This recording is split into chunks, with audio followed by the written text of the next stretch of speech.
कोशिश की, उसके लिए कुछ दस्तावेज जुटाए, कुछ डॉक्यूमेंट्स इकट्ठे किए, और वो दस्तावेज सिर्फ भारत से ही नहीं, यूरोप के भी कई देशों से लिए। धीरे धीरे दस्तावेजों की संख्या लगभग 50,000 हो गई। उनका अध्ययन और अभ्यास करके मुझे जो समझ में आया वो मैं आपसे शेयर करना चाहता हूं। हमारे भारत की जो चिकित्सा पद्धति है और यूरोप की जो चिकित्सा पद्धति है, दोनों में काफी कुछ भिन्नता है, दोनों अलग अलग हैं। और ये भिन्नता जो है वो एक विशेष कारण से है, और वो कारण ये है कि भारत की जो प्रकृति है, भारत का जो पर्यावरण है, भारत का जो वातावरण है, वो यूरोप की प्रकृति, यूरोप के पर्यावरण और वातावरण से बिल्कुल अलग है। एक देश अगर पूर्व का है तो दूसरे पश्चिम के हैं। अगर गणित से कहें तो 180 डिग्री का अंतर है। ये जो भिन्नता है भारत में और यूरोप में, यही भिन्नता जीवन के हर क्षेत्र में है। भारत एक ऐसा देश है जिसको दुनिया में समशीतोष्ण जलवायु का देश माना जाता है। समशीतोष्ण का अर्थ होता है जहां ना ज्यादा बहुत गर्मी पड़े, ना ज्यादा बहुत सर्दी हो, ना ज्यादा बरसात हो, जो भी कुछ हो वो सब समान हो। गर्मी, सर्दी, बरसात, हेमंत, शिशिर, शरद, जो भी ऋतुएं आए, जो भी जलवायु हो, वो एक जैसी हो, समान हो, अति भी ना हो और कमी भी ना हो। ऐसे देशों को समशीतोष्ण कहा जाता है। भारत के बारे में दुनिया के सभी जो विशेषज्ञ हैं मौसम विज्ञान के, वो मानते हैं कि ये समशीतोष्ण देश है। यूरोप के बारे में सभी मौसम विज्ञानी कहते हैं कि यूरोप में दो ही मौसम होते हैं, एक तो ठंड होती है और एक भयंकर ठंड होती है। ठंड का अर्थ है जब तापमान 0 डिग्री के आसपास हो या 0 से लेके 4-5 डिग्री के बीच में रहे। भयंकर ठंड का मतलब है जब तापमान 0 से नीचे हो और -20 डिग्री सेंटीग्रेड तक हो। कभी कभी तो कुछ देश ऐसे हैं जैसे डेनमार्क, नॉर्वे, वहां -40 डिग्री सेंटीग्रेड भी हो जाए। अब जरा सोचिए, कोई देश ऐसे जहां पर न्यूनतम तापमान -40 हो जाए और कोई देश ऐसा जहां का अधिकतम तापमान +50 हो जाए, तो दोनों में जमीन आसमान का अंतर होगा। आपका शरीर जो है ना, वो तापमान के हिसाब से अपने आप को बदलता है, या शरीर की कुछ प्रणालियां ऐसी हैं जो शरीर को तापमान के हिसाब से व्यवस्थित करती रहती है। यूरोप के लोग एक ऐसे क्षेत्र में रहते हैं जहां बहुत सर्दी का उन्हें सामना करना पड़ता है, और सर्दी भी ऐसी होती है जिसमें 3-3 महीने लगातार बर्फ गिरती रहे, बर्फ सड़कों पर जमा रहे, खेतों में बर्फ पड़ी रहे, तालाबों में बर्फ ही बर्फ दिखाई दे, छतों पर बर्फ हो, गलियों में बर्फ हो, नालियों में बर्फ हो, हर जगह बर्फ। और वहां की सरकार का 3-4 महीने तक तो मुख्य कार्यक्रम ही ये है बर्फ को सड़कों से हटाना। उसके लिए बड़े बड़े बुलडोजर होते हैं, वो बुलडोजर रात दिन एक ही काम करते हैं। यूरोप में कभी भी आप जाएंगे तो सभी घरों में लगभग 2 दरवाजे होते हैं, एक तो सड़क पर खुलता है और एक छत पर खुलता है। ये सड़क वाला दरवाजा जब बंद हो जाता है तो छत वाला दरवाजा इस्तेमाल किया जाता है। कब बंद होता है? कभी कभी यूरोप में इतनी बर्फ पड़ जाती है कि सड़क पर दरवाजे की कुल ऊंचाई के बराबर बर्फ जम जाती है। गाड़ियां जो होती है ना, कारें, वो बर्फ के नीचे दब जाती हैं, फिर उनको निकालना बड़ा मुश्किल है, और निकल आई तो स्टार्ट होना और भी मुश्किल है। ऐसे हाल उनके हर साल होते हैं। आप थोड़ी कल्पना करो, आप तो जयपुर में रहते हो, कभी कभी जयपुर का तापमान 0 डिग्री के आसपास आ जाता है। जब चुरू का तापमान 0 के आसपास हो तो जयपुर भी लगभग वैसा ही हो जाता है। आप जरा सोचो क्या हाल होता है। 15 दिन तक हमारे देश में कोई काम ही नहीं होता है, कभी कभी 20 दिन हो जाते हैं। जब भारत के कुछ पूर्वी और उत्तरी इलाकों का तापमान 5 डिग्री, 4 डिग्री, 6 डिग्री के आसपास आ जाए, हवाई जहाज उड़ना बंद कर देते हैं। 20-25 दिनों तक फ्लाइट्स कैंसिल होती हैं या पोस्टपोन होती रहती है। इतना फॉग होता है कि कुछ दिखाई नहीं देता है, 1 मीटर आगे का कुछ पता नहीं चलता है, गाड़ियां चलाना मुश्किल हो जाता है, हाईवे पर जाना मुश्किल हो जाता है।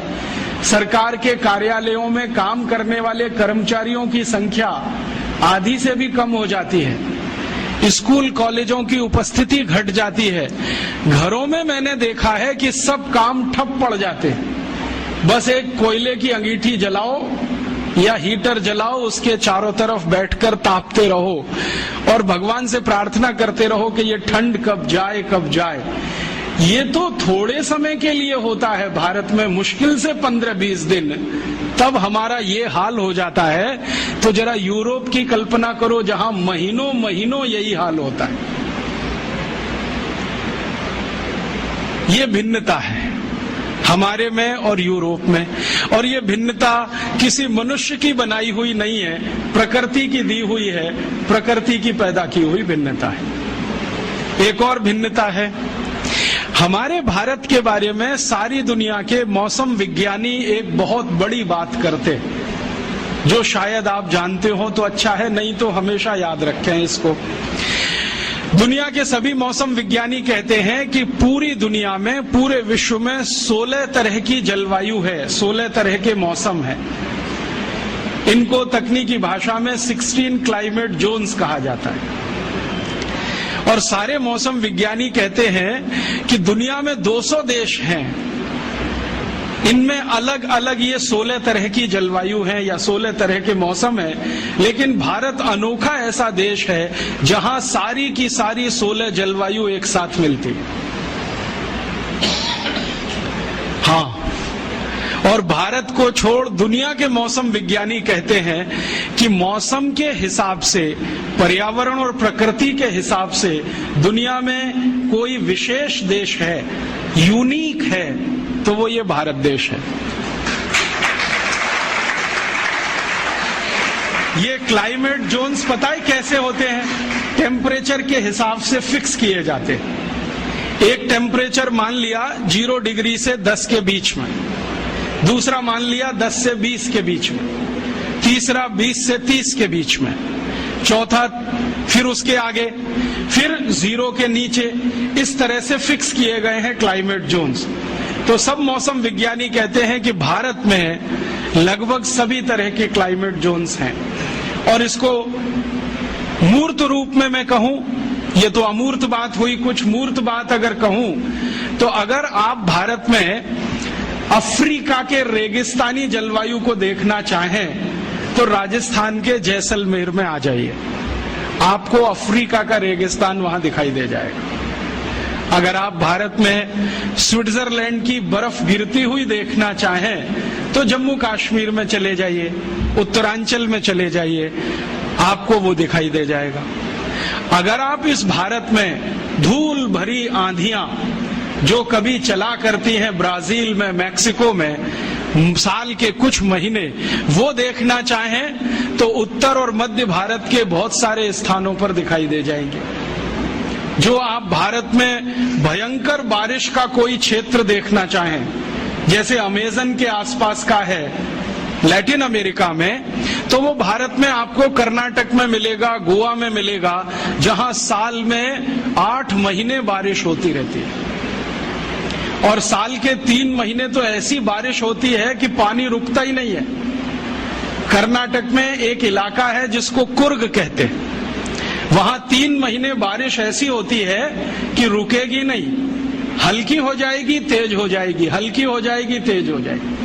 ऐसा ही वातावरण ब्राजील में है, मैक्सिको में है, अमेजन नदी के आसपास के जो जंगल है ना, जिनको रेन फॉरेस्ट कहा जाता है दुनिया में, वो अगर भारत में देखना हो तो गोवा है, कुर्ग है कर्नाटक का, थोड़ा बहुत इलाका हो तो चेरापूंजी चले जाओ, बंगाल आसाम के आसपास आ जाओ।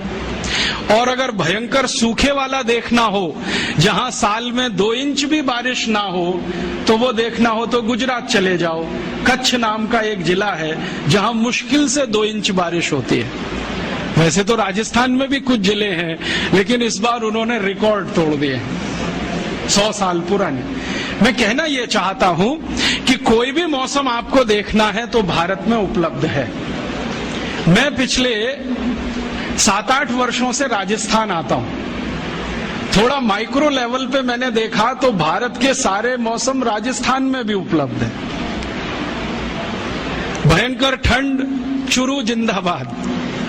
भयंकर गर्मी, उसके लिए भी चुरू जिंदाबाद, +50 चला जाएगा। बहुत बारिश देखनी हो तो कोटा और आसपास देख लो। बिल्कुल सूखा देखना हो तो जैसलमेर और बीकानेर की तरफ चले जाओ।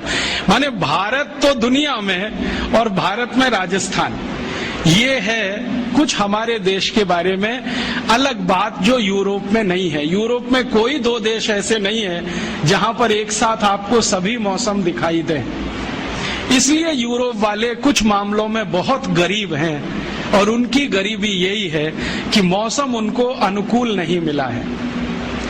अब मौसम की प्रतिकूलता है वहां पर, भयंकर प्रतिकूलता है। उसी प्रतिकूलता में वो बेचारे हजारों साल से जिंदा हैं, तो उनको जिंदा रहने के लिए 2 तरह के संघर्ष करने पड़ते हैं। एक तो मौसम के साथ, जलवायु के साथ, दूसरा अपनी जिंदगी को टिकाए रखने के लिए, चलाए रखने के लिए। भारतवासी इस मामले में भाग्यशाली हैं कि उनको मौसम के साथ कोई बड़ा संघर्ष नहीं करना पड़ता ज्यादा। यहां तो बड़ा संघर्ष जिंदगी को चलाए रखने